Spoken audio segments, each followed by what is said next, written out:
Y ya ahora sí, entonces le damos la bienvenida a nuestra profesional, a la doctora Mayne Juliet Pereira, y qué bueno tenerla en este espacio con este tema tan interesante. Bueno, muchas gracias. Ya están viendo la presentación, ¿cierto? Sí, doctora, ya la estamos visualizando.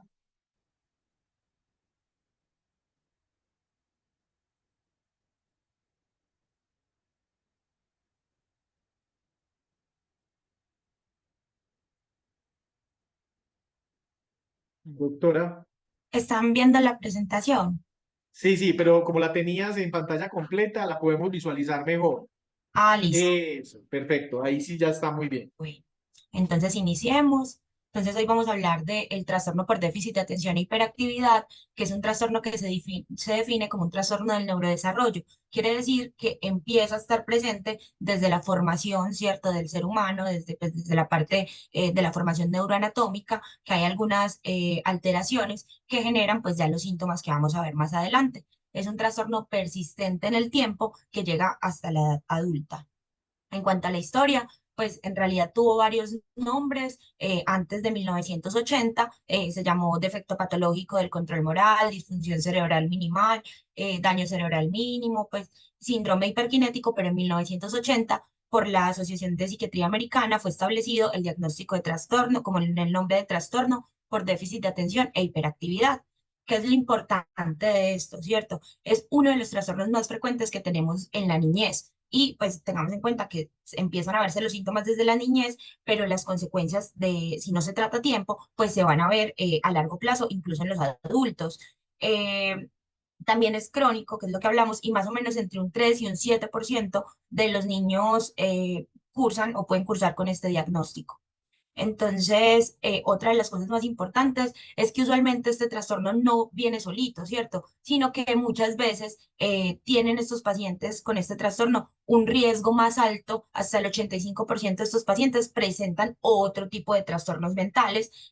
Los más frecuentes son trastornos oposicionistas desafiantes, trastorno de ansiedad o trastorno de la conducta o trastorno disocial. Este trastorno es más frecuente en hombres que en mujeres y ya vamos a ver que hay varios tipos de trastorno por déficit de atención y hiperactividad, pero el más frecuente es el mixto o el que tiene una combinación de todos los síntomas. Usualmente empiezan los síntomas a verse más o menos a los 4 o 5 años de edad, que es cuando los niños empiezan la edad escolar, empiezan a hacer como actividades académicas, más motoras, ¿cierto? Aprenden a leer, a escribir. Ahí es cuando usualmente detectamos estas alteraciones o cuando empiezan a verse en los comportamientos, sobre todo en la escuela. Eh, Puede ser más difícil entre más pequeño es el niño, porque normalmente los niños son pues niños inquietos, curiosos, ¿cierto? Entonces lo que acá vamos a tener en cuenta es la dificultad de estas conductas o la disfuncionalidad que les genera a los niños. Entonces todos los niños pueden ser inquietos y pueden ser curiosos, pero los niños con trastorno por déficit de atención e hiperactividad suelen ser, pues estos síntomas suelen generarles muchos problemas en varias áreas de su vida. En cuanto a las características clínicas, como les decía, hay tres tipos de trastorno por déficit de atención e hiperactividad. Y el primero es que sean inatentos. Bueno, los tres síntomas principales, perdón, del trastorno por déficit de atención e hiperactividad es, uno, la inatención, dos, la hiperactividad y tres, la impulsividad. Ya vamos a ver esto más como especificado más adelante. Entonces, ahora sí, en los tipos puede ser de tipo combinado, o sea que el niño sea inatento e hiperactivo al mismo tiempo. Hiperactividad va muy de la mano de la impulsividad. Entonces, pueden tener los síntomas de inatención y los síntomas de hiperactividad o impulsividad. O pueden ser solamente niños hiperactivos sin inatención. O pueden ser solamente niños inatentos. ¿Qué pasa? Que en los niños con tipo de inatención, con trastorno por déficit de atención y hiperactividad, que son solamente inatentos, es mucho más difícil de diagnosticarlo porque usualmente los papás, ¿cierto? Y la comunidad en general creen que el mayor problema de los niños es que todos los niños con déficit de atención son súper inquietos. Y vamos a ver que hay un patrón que es el tipo inatento que no necesariamente tienen problemas de hiperactividad o impulsividad. Entonces vamos a desglosar ya según los tres síntomas más importantes que tenemos en estos niños, que vamos a ver pues, que se ve durante el crecimiento y hasta la edad adulta. Entonces, ¿qué tienen que tener estos niños? No sé si acá de pronto yo pueda señalar.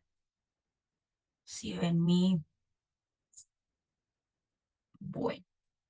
¿Qué tienen que tener estos niños? Tienen que tener 6 o más síntomas de los siguientes que vamos a ver y tienen que durar al menos 6 meses, la mayoría de los días, y van a afectar directamente actividades sociales y académicas. O sea, si un niño tiene estos síntomas, cumple los 6 síntomas, pero no los cumple por más de 6 meses o no le está afectando en nada ni el desarrollo académico, ni el desarrollo personal, ni el desarrollo escolar, pues no va a cumplir los criterios para decir es un niño con trastorno por déficit de atención y hiperactividad. Entonces, en cuanto al primero, vamos a tener que van a ser niños, voy a correr esto por acá, eso, que van a ser niños que van a tener, en cuanto vamos a empezar con la inatención. Entonces, uno de estos síntomas puede ser fallas en prestar debida atención a los detalles o niños que cometen errores como por decir de pronto errores pequeños, de pronto en las tareas, que se les olvida poner algo, que se les olvidó escribir una palabra, ¿cierto? Entonces, esto es uno de los síntomas. Entonces, usualmente el trabajo no se lleva a cabo con precisión.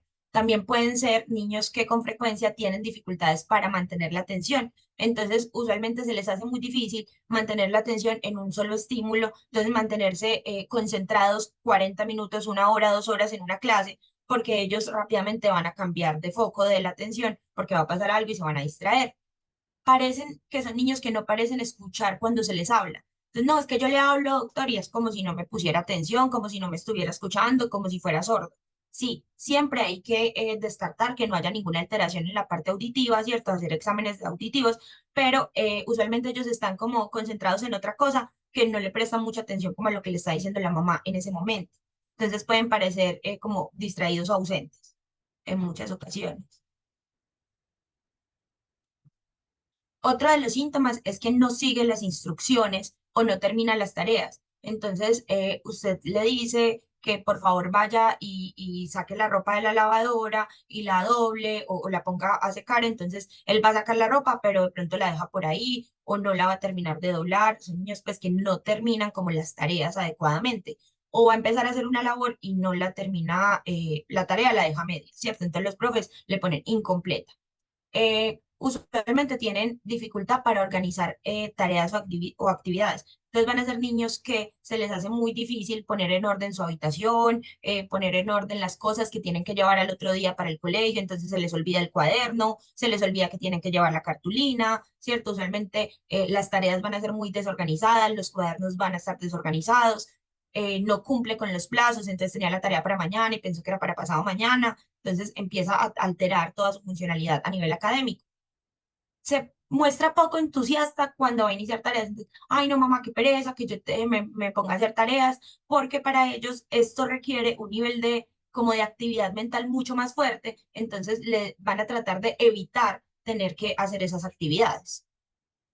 Con frecuencia van a perder las cosas. Entonces, como son inatentos, no recuerdan dónde dejaron los colores, no recuerdan dónde dejaron la chaqueta del colegio, no recuerdan si tienen de pronto tabletas, celulares, adultos, pues van a perder papeles del trabajo que son importantes o pueden perder constantemente el celular.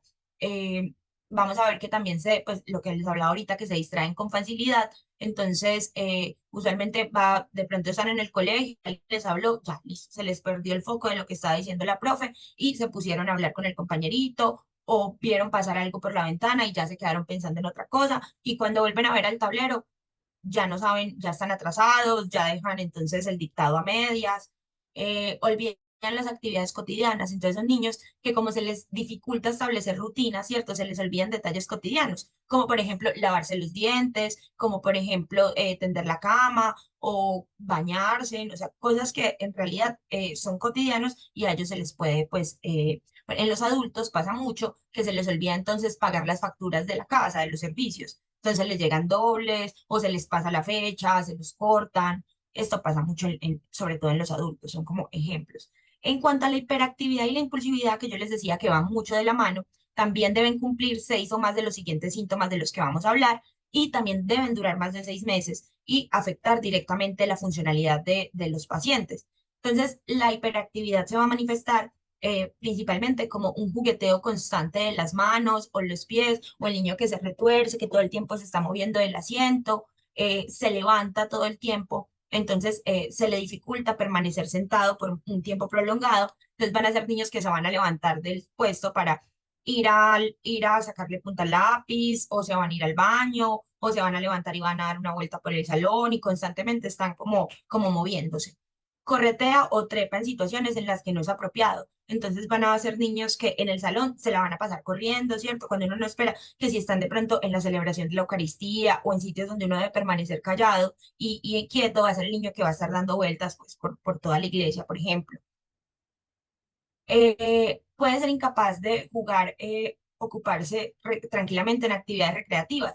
Entonces, un, perdón, un ejemplo de este puede ser cuando usted lo ve viendo televisión. Entonces es el niño que no se va a sentar a ver televisión así quietico, sino que usted lo va a ver sentado en el mueble con una pierna para arriba, entonces ya se cambia de posición, se sienta en el piso, vuelve y se sienta en el mueble, ¿cierto? No van a estar tranquilos frente a una actividad recreativa. Actúa como si lo impulsara un motor. Y hay una frase muy común en los papás que es, ay, ¿usted dónde se apaga? ¿Cierto? Entonces, como ese niño que todo el tiempo tiene mucha energía, que todo el tiempo está haciendo algo, como si le dieran cuerdita, ¿cierto? Y habla excesivamente. Entonces, es un niño que la inquietud también se puede manifestar en el aula. Entonces, todo el tiempo quiere estar hablando, contando, si se le vino una idea, la quiere contar. Entonces, constantemente van a ser niños muy conversadores y en el salón de clase, usualmente la queja es que no se calla, es que todo el tiempo está hablando con los compañeritos, es que se pone a hablar con los compañeros y distrae a los compañeros. Entonces, esa es una queja muy importante y viene desde la hiperactividad y la impulsividad. Ellos no son capaces de frenarse cuando necesitan permanecer callados. Responden inesperadamente. Entonces, el niño que le están haciendo la pregunta y ella, ay, sí, sí, sí, yo me ya la respuesta y la están diciendo antes de que se acabe la pregunta, ¿cierto? Que eso también es de la impulsividad. Entonces, como que rápidamente quieren decir la respuesta, decirlo todo. Les es difícil esperar un turno, entonces son niños un poco impacientes y eso también pues, puede llegar hasta la adultez, de hacer filas o de, por ejemplo, si están jugando algún juego en el colegio, de que tenga que esperar el turno, es del niño que no y que se va a colar en la cola, por ejemplo, de la tienda o cosas así, y los otros niños empiezan como a molestarles estas conductas. Interrumpe o se inmiscuye con otros. ¿Qué quiere decir? Es el niño que interrumpe todas las conversaciones, que se mete en las conversaciones de adultos, que va cambiando el tema, que entonces, es que quiere llamar la atención. No, es que es impulsivo e hiperactivo, entonces él quiere estar metido como en todo, ¿cierto? En cuanto a los síntomas cognitivos, voy a tratar de borrar esto. También van a cursar con síntomas cognitivos, que quiere decir más hacia la función cerebral, y va a ser reflejado en funciones ejecutivas. Ya vamos a ver cómo se manifiesta esto, en la motivación de empezar a hacer cosas que deban hacer y en la memoria de trabajo. ¿Por qué? Porque no tengan, no, es que le falla la memoria. No, el problema no siempre está como en la memoria, sino que como no pueden prestar una debida atención a lo que se está viendo, digamos, en clase, pues el cerebro, sí, la atención que me va a captar como la información. Si esto está alterado, no me va a captar la información, entonces no se va a poder guardar como en el disco duro o en el cerebro.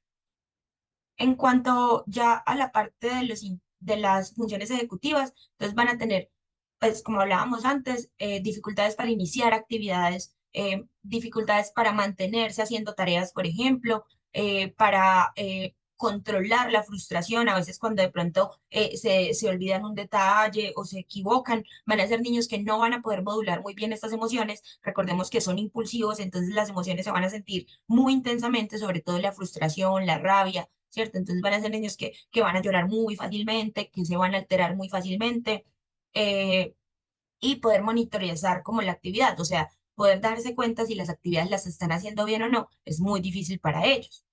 En cuanto ya a la evolución de estos síntomas, usualmente ya vemos que estos síntomas se van a empezar a ver, es cuando el niño empieza su etapa escolar, ¿cierto? Es cuando los profes empiezan a dar cuenta, se está comiendo las palabras, no se queda quieto, y cuando ya para la edad adulta, como el cerebro va madurando, muchas veces la hiperactividad la hiperactividad puede disminuir. O sea, el niño con TDAH, en caso, digamos, de no ser tratado, no va a ser un adulto como tan hiperactivo, sino que este síntoma va disminuyendo, pero la impulsividad y la inatención son los síntomas que más permanecen con el paso del tiempo.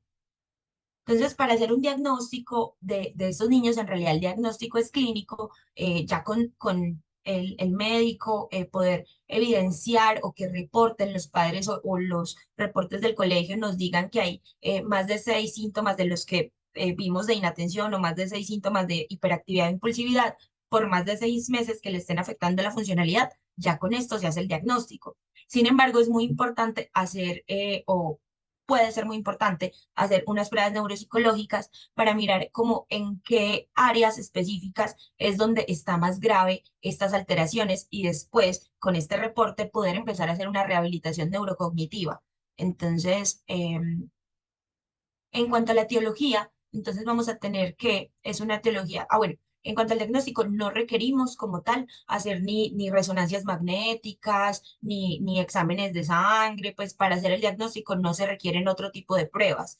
Ya las mandaríamos como médicos cuando sospechamos que haya alguna otra cosa en el niño, ¿cierto? Que haya alguna otra alteración, pero tendría otros síntomas diferentes. En cuanto a la etiología, pues es multifactorial. ¿Qué quiere decir? Son muchos los factores que intervienen en que un niño tenga o no TDAH, que es como se abrevia el trastorno por déficit de atención e hiperactividad. Entonces vamos a tener factores neurológicos, ¿cierto? Alteraciones neuroanatómicas de cómo la contextura del cerebro, cómo se constituyó. Vamos a tener factores genéticos y ya vamos a ver que esto es muy importante. Vamos a tener factores que se pueden dar durante el embarazo o el crecimiento del niño dentro de la madre. Vamos a tener factores sociales que nos pueden intensificar los síntomas. Vamos a tener también factores psicológicos, emocionales y ya pues factores ambientales. Entonces, les decía que es muy importante la parte genética porque se han determinado algunas alteraciones en algunos genes, como el DRD4, ¿cierto? Y algunos otros son genes especificados como con una sustancia que se llama la dopamina, ya vamos a ver más adelante, pero ¿qué pasa? Que es 80% heredable. ¿Qué quiere decir? Que hay mucho riesgo de que un padre, si un papá tiene TDAH, en 80% la probabilidad su hijo también va a tenerlo. Entonces miren que es muy alta la probabilidad de que lo podamos heredar. Ya en cuanto a otros factores de riesgo que me pueden desarrollar o causar como el síntoma, el trastorno por déficit de atención, es que la edad materna sean madres o padres muy jóvenes o sobre todo la edad paterna que esté muy avanzada, mayor de 55 años, cuando procrean al niño, ¿cierto? Las adversidades psicosociales, exposición a tóxicos, sobre todo la exposición perinatal o prenatal al tabaco, entonces la mamá que fuma o la mamá que está en un ambiente de fumadores o el niño que crece en un ambiente de fumadores, eso se ha visto que ha sido uno de los factores más importantes para el desarrollo de este trastorno. Tanto también, pues vamos a tener que, hay algunas otras cosas que pueden aumentar el riesgo de que un niño sufra de trastorno por déficit de atención y hiperactividad, y es que tengan, por ejemplo, problemas del azúcar, ¿cierto? Problemas de diabetes, de problemas en la tiroides o problemas hormonales distintos, que de pronto tengan neurofibromatosis, que a nivel emocional, por ejemplo, tengan pérdidas a nivel temprano o maltrato, ya sea físico, psicológico, pues maltrato en la edad, en la primera infancia. Eh, y otra de las cosas, y ya es como acá de lo más importante, es cómo es que el cerebro de las personas con TDAH está funcionando. Entonces, ¿qué pasa? ¿Qué pasa en este cerebro? Entonces, acá vamos a tener el cerebro, ¿cierto? Y esto es muy importante. Este es el lóbulo frontal. Este lóbulo frontal es el que nos diferencia de los animales, ¿cierto? Porque en este lóbulo frontal es que nosotros los seres humanos nos podemos llamar racionales. Y ahí es donde tenemos muchas de las funciones como ejecutivas superiores diferentes a los animales, como lo es pues el planeamiento, ¿cierto? Poder planear una acción, poder utilizar algunas herramientas para esa acción, el control de los impulsos o control inhibitorio, que es lo que a nosotros, que si los animales van y se comen algo que no debieron, ¿cierto? Nosotros los seres humanos sí tenemos la capacidad, gracias al lóbulo frontal, de poder decir, espere, vamos a pensar bien cómo está este ambiente y cómo podemos planear mejor mis acciones, ¿cierto? O yo no me voy a tirar de ese espacio tan alto porque si me tiro de allá me puedo fracturar un pie. Entonces el lóbulo frontal nos ayuda como a asociar todos los estímulos y factores del ambiente para tomar decisiones acertadas.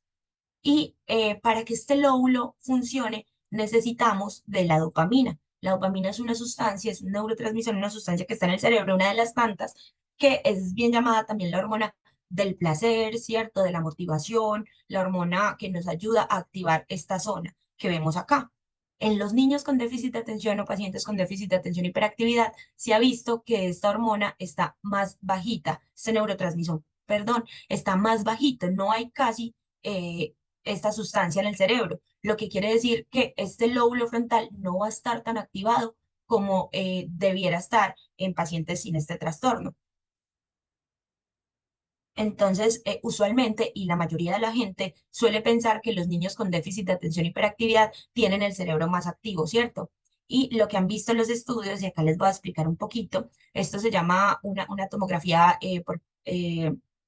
por positrones, que ve esto, la actividad cerebral, ¿cierto? Entonces, entre más naranja y más hacia el rojo esté, como lo vemos acá en esta imagen, ¿cierto? Que está más como hacia la parte rojiza, es que el cerebro está más activado, quiere decir que hay como más funcionamiento. Y cuando está más azul, es un cerebro como menos activo. Entonces vemos que en los pacientes, y lo que se ha visto en los estudios, es que los pacientes con déficit de atención y hiperactividad van a tener un cerebro menos activo. Entonces va a estar como más apagadito. Eso a diferencia pues de que uno piensa que porque los niños son muy hiperactivos, ese cerebro está muy hiperactivo. No, lo que pasa es que la impulsividad, al no tener el lóbulo frontal activado, entonces no vamos a poder controlar los impulsos y por eso el niño va a ser tan inquieto y va a tomar decisiones impulsivas o sin pensar en las consecuencias de lo que le va a pasar. En cuanto a las comorbilidades, como ya les dije antes, no siempre viene solito. El trastorno que más se ve en la infancia es el trastorno negativista desafiante, ¿cierto? Que es cuando los niños ya, aparte pues de que son inatentos, hiperactivos, cuestionan mucho las órdenes o son muy groseros. Entonces, este es casi del 40 al 60% de los niños con trastorno por déficit de atención y hiperactividad tienen también un trastorno negativista desafiante y también pueden tener, ya más en la edad adulta sobre todo, pueden tener trastornos de ansiedad y trastornos por abuso de sustancias. Estos son tres de los más importantes trastornos comórbidos que se pueden ver en los niños. O sea que aparte del déficit vamos a tener posiblemente en la adolescencia un trastorno por abuso de sustancias o trastornos de ansiedad o trastornos depresivos. El tratamiento de esto, de esta enfermedad o de esta patología, ya entendemos, ¿cierto?, que el cerebro está más apagado en estos niños, entonces vamos a utilizar diferentes tratamientos. Vamos a tener tratamiento en cuanto al farmacológico, en realidad se debe tener, son tratamientos integrales que sean con fármacos, con psicoterapia, ojalá cognitivo-conductual, que es la única que tiene como evidencia, psicólogos especializados como en esta patología y también la psicoeducación de los padres, poder educar a los padres y decirles de qué se trata este trastorno y cómo podemos manejarlo desde las pautas de crianza. Esto también es muy importante y va a ayudar mucho a mejorar el pronóstico del niño. Entonces, en la parte farmacológica, pues como el cerebro está más apagadito, lo que necesitamos son medicamentos que nos aumenten la dopamina, que es el neurotransmisor que ya les hablaba que está bajito en estos niños, y que nos activen ese cerebro, sobre todo ese lóbulo frontal. Entonces, para eso tenemos medicamentos que van a ser estimulantes o no estimulantes, ¿cierto? En cuanto a los estimulantes, tenemos el metilfenidato, más conocido por su nombre comercial, Ritalina o Concerta, y la lisdexanfetamina, que es otro estimulante pues, en la gama pues, de los tratamientos que tenemos. Importante y es que este año hemos cursado a nivel nacional con un desabastecimiento del metilfenidato o Ritalina, lo cual pues ha llevado a que haya muchas implicaciones a nivel conductual y de funcionalidad de los niños y adultos con este trastorno. Y la lisdexanfetamina, aunque la hay en el país, en realidad es un medicamento mucho más costoso, ¿cierto? Y que además no está tan disponible como en la parte de las EPS. Entonces ha habido muchos problemas como al manejo de este trastorno durante sobre todo este año. Entonces, ¿qué es lo bueno? Que tenemos otros tratamientos, otro tipo de medicamentos que nos pueden ayudar a controlar estos síntomas. Los que son como la atomoxetina, que nos ayuda mucho también como en la parte de la inatención y la hiperactividad. Algunos medicamentos como la clonidina, que es un agonista adrenérgico, que nos va a ayudar a que se secrete otra sustancia que se llama noradrenalina y también nos active ese cerebro.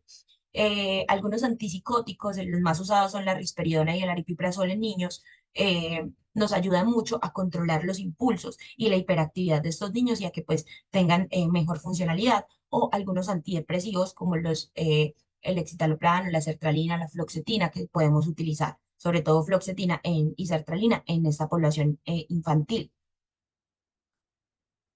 El tratamiento pues farmacológico no es como la primera elección sería tratamientos no farmacológicos a menos de que el trastorno sea demasiado grave que ya necesite pues este tratamiento farmacológico. Se pueden iniciar con terapias de neurorehabilitación que van a ser unos especialistas llamados neuropsicólogos y ellos lo que hacen es hacer ejercicios mentales como así como la gente va al gimnasio a entrenar los músculos para que crezcan, lo mismo hay que hacer con el cerebro y en esto están especializados los neuropsicólogos y van a hacer entrenamientos o ejercicios que nos entrenen el cerebro para que logre activarse de una manera más adecuada.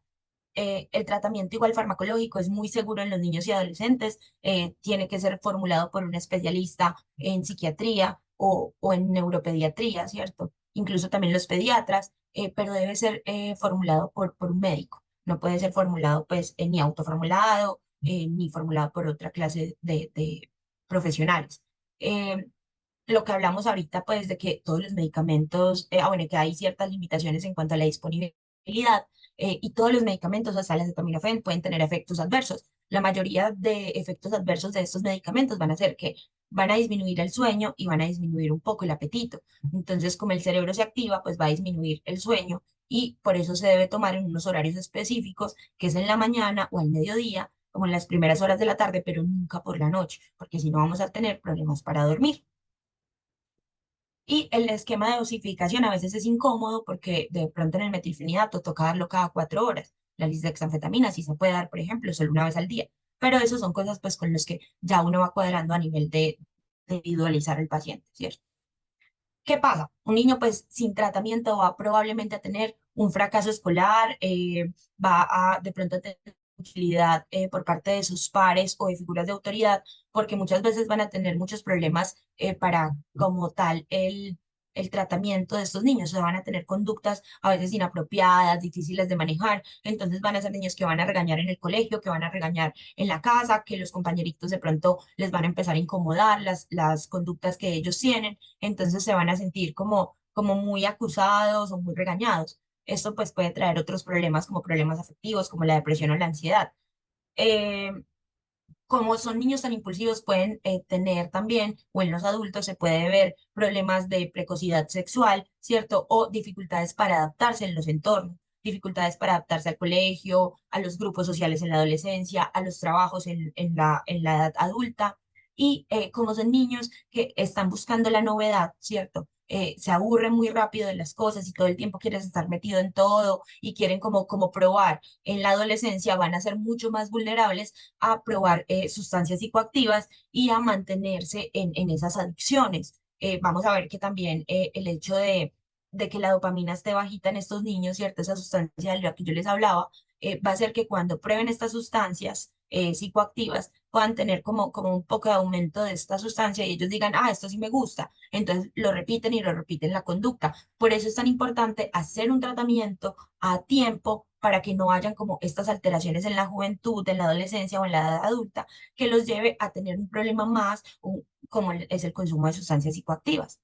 Vamos a ver que también va a afectar mucho, como hablábamos ahora, la parte del aprendizaje y de las funciones como de la inteligencia, ¿cierto? Y el desempeño que van a tener esos niños a nivel académico, pero también a nivel laboral cuando sean adultos. Porque, ¿qué pasa? Vamos a tener problemas, entonces si yo soy inatento, voy a tener problemas para aprender a leer, para mantener una lectura, pues como una lectura rápida, ¿cierto? Para entender el mensaje de lo que me está diciendo ese texto, porque uno, voy a tener dificultades para aprenderlo, pero también para mantenerme en la lectura. Entonces, vamos a ver que si esto no se trata a tiempo, a largo plazo, son niños que van a empezar a irles muy mal en el colegio, que no van a alcanzar los objetivos deseados, y aparte, pues van a tener problemas conductuales que es por la impulsividad, entonces van a ser niños que se van a fracturar constantemente porque se van a tirar de lugares altos, porque van a trepar a árboles, porque van a hacer cosas que no van a pensar en las consecuencias y esto también les va a afectar mucho.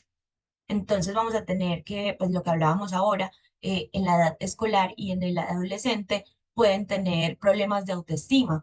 Como yo les decía, ya pues anexados pues a los problemas académicos o de interacciones sociales, porque muchas de las personas no van a estar cómodos con los comportamientos de estos niños o de estos adolescentes o de estos adultos y entonces van a empezar a regañarlos o a decirles cosas y con esto pues ellos van a empezar a sentirse mal y pueden tener problemas de autoestima que si no se tratan a tiempo se van a acumular a través del tiempo y llegar a la edad adulta y ser mucho más problemáticos en su funcionalidad. También son niños, perdón, en la adolescencia, aparte del consumo de sustancias psicoactivas, también puede haber problemas legales, ya sea pues por el consumo o porque terminan metidos en problemas como la impulsividad los puede llevar a ser agresivos en peleas, ¿cierto? Pero también pueden tener muchos accidentes, no solamente accidentes de que se caen o se tiran de cosas altas, sino accidentes de tránsito, porque como van a ser muy inatentos o muy impulsivos, les va a gustar mucho la velocidad probablemente y la inatención va a hacer que no se fijen en detalles y en el momento de manejar tengan accidentes o más riesgo de accidentes. Esto es muy importante. O van a tener más riesgo de tener más comparendos a nivel pues, de tránsito. Entonces, a grandes rasgos, las consecuencias pues van a ser mayor riesgo de desarrollar otros trastornos mentales, ¿cierto? Trastorno por consumo de sustancias, trastornos del ánimo, como son las depresiones, ansiedades, más frecuentemente problemas para socializar, problemas para tener pareja, ¿cierto? Deterioro en la calidad de vida, dificultades a nivel laboral. Entonces, personas que de pronto, si yo no lo trato a tiempo en la edad adulta, una estabilidad laboral por ende no van a tener una independencia económica tan buena y pueden tener más riesgo de muerte prematura por accidentes o incluso por suicidio. Bueno, esto ya habla más un poquito más de la asociación que está con la depresión, ¿cierto? Que hasta un 30% de los pacientes pueden cursar con depresión. Y en conclusión, pues para cerrar ya como esta charla, vamos a tener que, pues, en conclusión grande, el trastorno por déficit de atención es un trastorno neuropsiquiátrico, es muy frecuente en la edad infantil, pero también se va a manifestar hasta la edad adulta. Y si no lo tratamos a tiempo, pues va a tener mayor afectación en el adulto. Muchas veces el adulto llega por trastornos afectivos y cuando uno empieza a ver la historia de vida, debajo de eso fue un niño que tenía, pues que ha cursado con trastorno por déficit de atención y no había sido de pronto diagnosticado. El tratamiento, pues siempre debe ser integral, con terapias de apoyo, ¿cierto? Terapia ocupacional, terapia psicológica y en caso de ser necesario e indicado por un médico, tratamiento farmacológico. Entonces, eso, ese era el mensaje como que les quería traer hoy y porque es la responsabilidad también como padres y ya como adultos poder identificar en los niños estos síntomas y poder tratarlos o llevarlos o buscar ayuda a tiempo para evitar que sean adultos disfuncionales. Entonces, bueno, esto era lo que les traía el día de hoy. Quedo abierta pues si hay dudas, preguntas. Muchas gracias. Bueno, doctora Mainay, muchísimas gracias por esta información tan completa. Realmente, pues en el marco de estas sesiones que hemos venido realizando también con el doctor Ramón, donde hablamos tanto de los diagnósticos, del tratamiento, pues hoy usted nos trae una información muy completa y sobre todo las consecuencias de no tratar a tiempo el déficit de atención.